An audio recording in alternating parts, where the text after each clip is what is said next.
Hello and welcome to this mini webinar on international corporate governance. For the purposes of this webinar, we're going to look first at the question of what corporate governance is and what it encompasses, and second at the UK model of corporate governance and its theoretical foundations.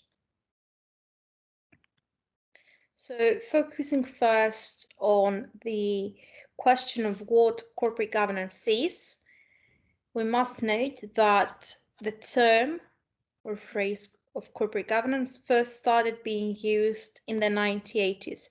However, the idea is not new as it was firstly conceptualized back in the 14th century. Corporate governance is close to the idea that all business or corporate entities must be governed. Therefore, public or private companies, academic institutions, joint ventures, partnerships, charities, not-for-profit organizations, or non-governmental organizations all must be governed, and that must happen through a governing body. The governing body may have different names from court, committee, council to board of governors, and as it is common in the UK and US, board of directors.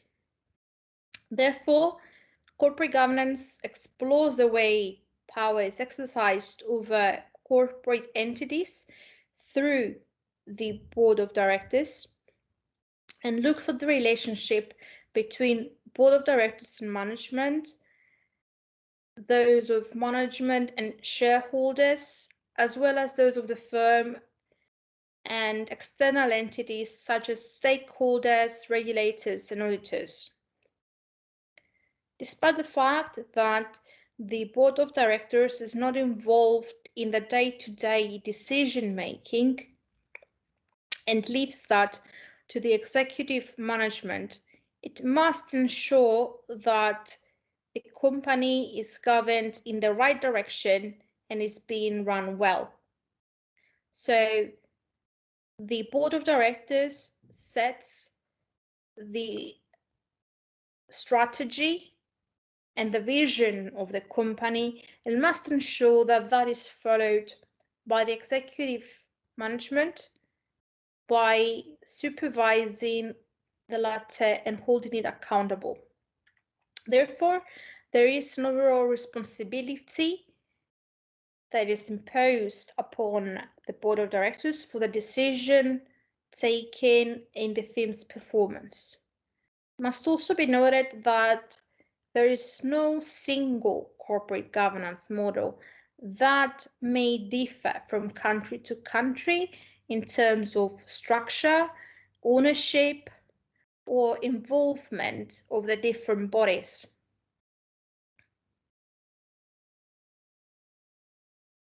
Now turning to the second part of this presentation, we must look at the theoretical foundations of corporate governance as well as its main problems.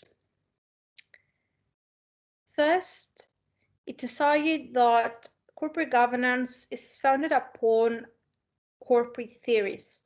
So first, it must be addressed that there are different corporate theories, such as agency theory, stewardship, stakeholder theory, transaction cost economics, managerial hegemony, as well as many others that inform and shape corporate governance.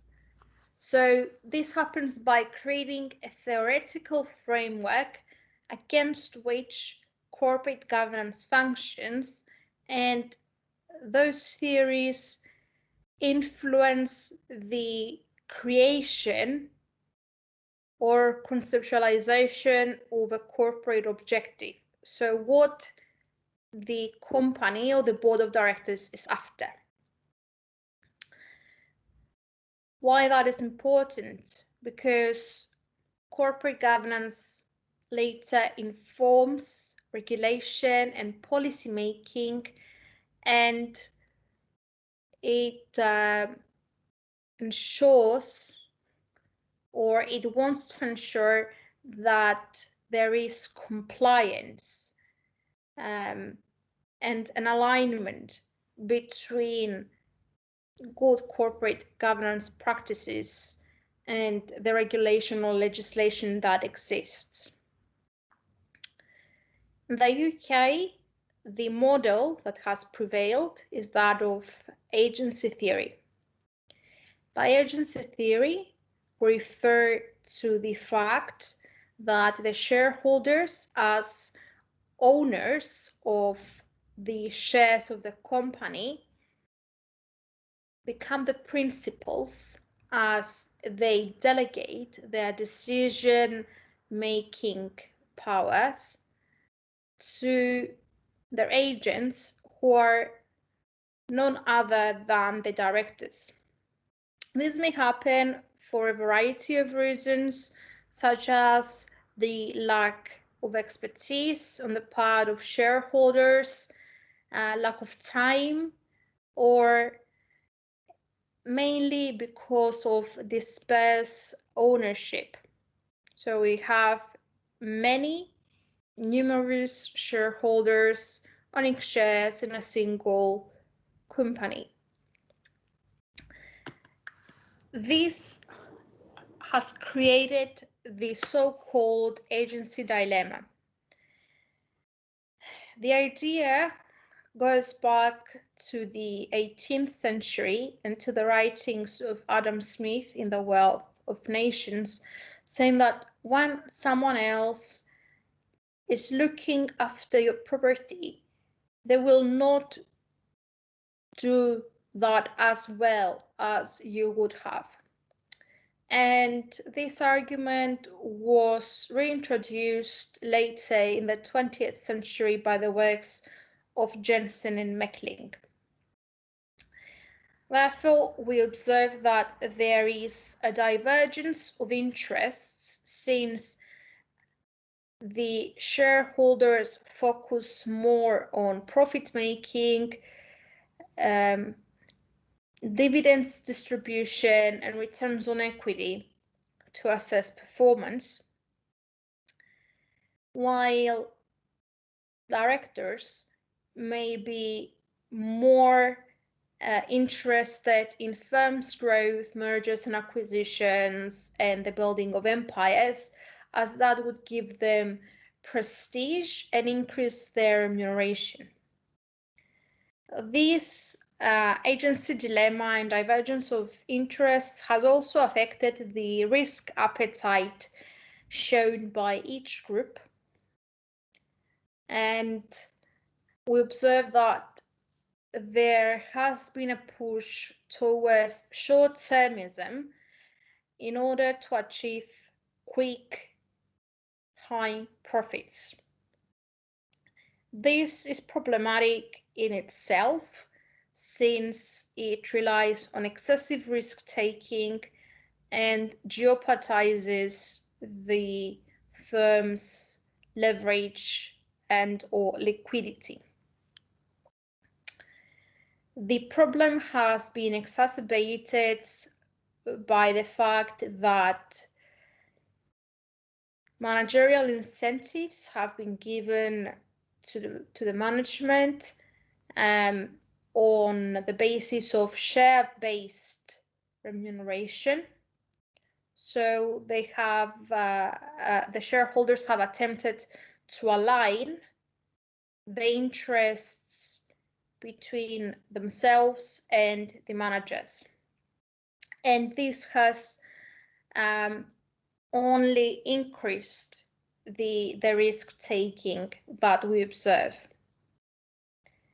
However, the pressures that are exerted by shareholders on managers for further profitability and for increased share price value, along with the personal interests of directors to see their bonuses increase, has led to many scandals and abuses. Those have become evident in Enron, RBS, Carillion, and Northern Rock, and those only are just a few examples of where we have observed corporate governance failures. So, despite the fact that it is argued that good corporate governance is the answer to the problems through various committees and various reports, the argument remains that perhaps there are no longer good corporate governance standards left embedded in the corporate culture. So maybe this is something that would be revised. Another issue that remains is the fact that regulation, at least in the UK, retains a soft law approach that does not allow for increased accountability on the part of directors or managers and reduces enforceability since only shareholders on behalf of the company are allowed to bring an action. Perhaps it would be time to consider whether this could change or additional measures could be introduced so that we bring back good corporate standards and practices in the UK companies, as well as those found all over the world. Thank you for your attention and see you soon.